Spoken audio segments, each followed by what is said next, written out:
tahu apa saja jenis-jenis penyakit hati itu. Inilah yang kita bahas pada taklim kita kali ini. Penyakit-penyakit hati dengan harapan pulang majelis hatinya sehat. Penting ini Pak. Kenapa? Di akhirat tidak ada orang masuk neraka gara-gara penyakit kusta. Kenapa masuk neraka? Kusta Tuhan. Ada. Kenapa masuk neraka? Ngontrak-ngontrak Tuhan, tidak punya rumah. Tidak. Kenapa masuk neraka? Sombong. Kenapa masuk neraka? Takabur. Kenapa masuk neraka? Ujub. Penyakit hati. Ini penting. Coba, kalau Bapak bawa mobil dari Jakarta ke Bogor, yang nyetir tangan. Yang berpikir sepanjang jalan, otak. Gas rem, kaki. Tapi begitu ada tikungan, apa tertulis? Hati-hati. Iya toh? Tidak tertulis otak-otak. Padahal otak yang berpikir. Iya, begitu pentingnya hati. Coba. Di lapangan terbang, bandara, ada pengumuman. Apa yang diumumkan? Perhatian, perhatian. Padahal yang berpikir otak. Yang menulis tangan. Pengumuman perhatian, perhatian. Tidak ada pengumuman perotakan, perotakan. Berarti memang ini hati adalah raja. Karenanya sehatkan hati kalian. Mari kita lihat dalam kitab Iyah Ulumuddin itu banyak sekali jenis-jenis penyakit hati. Mari kita lihat satu-satu. Mudah-mudahan cukup waktu. Yang pertama, yang paling banyak ini al-mutakhawilu bis shalah. Menganggap enteng sholat. Mana yang disebut menganggap enteng sholat? Mereka yang sudah tahu sholat 5 waktu wajib. Tapi mereka tidak mau melaksanakan. Inilah puncak kehancuran hati manusia. Karena ada orang begitu. Bersinat, takut betul. Ngambil sandalnya orang, takut sekali. Tidak puasa, takut dosa. Ramadan 30 hari puasa, tapi tidak sholat. Kan ada yang begitu. Takut dia ngambil nasinya orang. Takut dia ganggu istrinya orang. Tapi begitu tiba waktu sholat, dia merasa tidak berdosa. Kan ada perasaan begitu. Lewat sholatnya 5 waktu. Sehari dia tidak sholat. Merasa tidak punya dosa. Inilah puncak hancurnya hati kalian. Ada yang begitu kan? Setengah mati cari duit. Dari pagi cari duit. Sampai malam cari duit. Tapi lupa sholat. Inilah yang selalu saya istilahkan. Kerja, cari duit. Begitu dia lapar, beli nasi bungkus. Sayangnya setelah ada nasi bungkusnya, nasinya dia buang, bungkusnya dia makan. Ini orang Bugis bilang beleng-beleng. Tahu beleng-beleng? Dongo.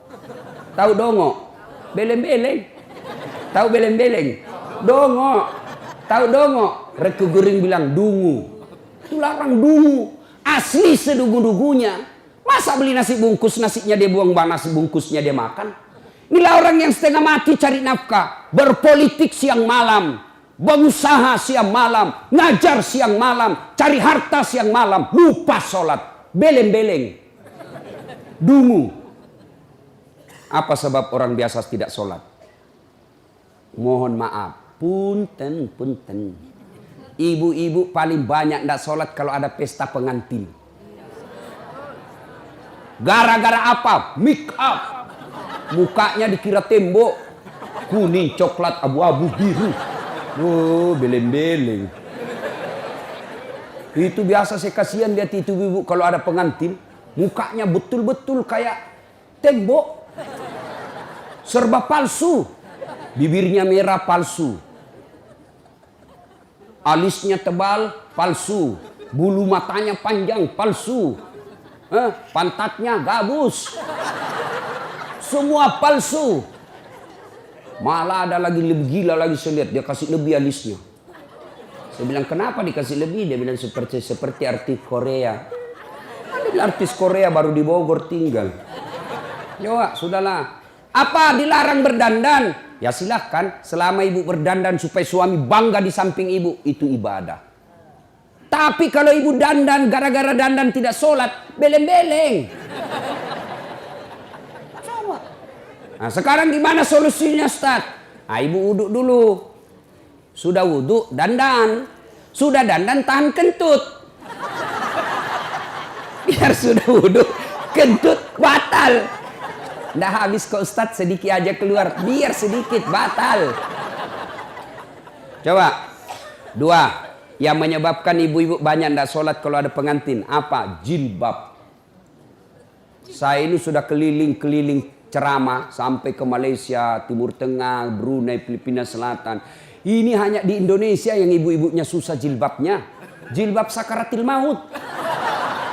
Masya Allah. Itu ada talinya tuh 2 meter. Dia ikat dulu. Dia ikat di lehernya. 2 meter dikasih kembang.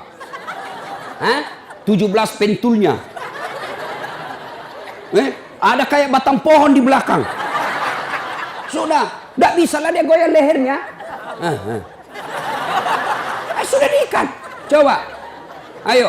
Pakai lagi. Jilbabnya yang sempit. Celana roknya sempit. Suaminya bilang, cepat-cepat, buru-buru, kita ketinggalan. Tunggu sedikit, Pak. Ini dah banyak belen-belen. Tiba waktu sholat. Hayya 'alas shalah. Suaminya bilang, Bu, baru aja kau pulang umroh. Itu baru 2 bulan yang lalu kau pulang umroh. Ini sudah mau asar, kau belum sholat duhur. Sana pi sholat. Apa kata istrinya? Sadar kau, Pak. Saya sadar, saya suruh kau sholat. Kau ndak lihat ini jilbabku? 2 jam makainya ini. Beleng-beleng. Sudah ya? Bu, yang paling banyak perempuan tidak sholat kalau ada pesta. Ini kalau laki-laki kapan banyak tidak sholat? Ada Piala Champion. Subuh tidak sholat subuh. Gara-gara sepak bola. Begitu nonton dari jam 2, seri adu penalti. Bersamaan azan subuh. Pilih mana, Pak? Bapak pilih mana? Pergi sholat, ketinggalan gol, nonton, ketinggalan sholat. Akhirnya apa? Diambil sajadahnya, sholat depan televisi. Ini lebih belen-belen. Ayo. Demi Allah. Apa alasan orang biasa tidak sholat? Ustaz, saya kaya Ustaz. Dia kaya aja dia tidak sholat. Ada yang kalah kayanya Nabi Sulaiman? Ada yang kaya Nabi Sulaiman. Nabi Sulaiman itu pekarangan rumahnya emas. Ada di sini pekarangan rumahnya emas. Paling kalau orang Bugis, kalau paling kaya giginya dikasih emas. Coba. Dia cakep Ustadz. Ada yang kalah Nabi Yusuf? Ayo. Tuh cakepnya Nabi Yusuf. Bayangkan cakepnya itu manusia. Ibu-ibu disuruh ngiris-ngiris bawang. Suruh lewat Nabi Yusuf seperti Pragawati. Yang kalau di atas apa itu? Catwalk. Lewat Nabi Yusuf. Ini ibu-ibu. Masya Allah. Ini bukan manusia ini. Cakep betul. Tidak sadar. Dia iris tangannya. Dia tidak rasa begitu terpesonanya dengan mukanya Nabi Yusuf. Segagah-gagahnya Ustadz Das'ad. Jangankan ngiris bawang. Kentut aja hilang perhatian. Coba. Gagahnya Nabi Yusuf. Tapi tetap taat beribadah kepada Allah. Saya kuat Ustadz, binaragawan. Ada kala Nabi Musa. Nabi Musa itu Bu, kalau dia kunci badannya, tembus itu bulu-bulu di bajunya. Kalau dia kunci badan, terlempar songkoknya.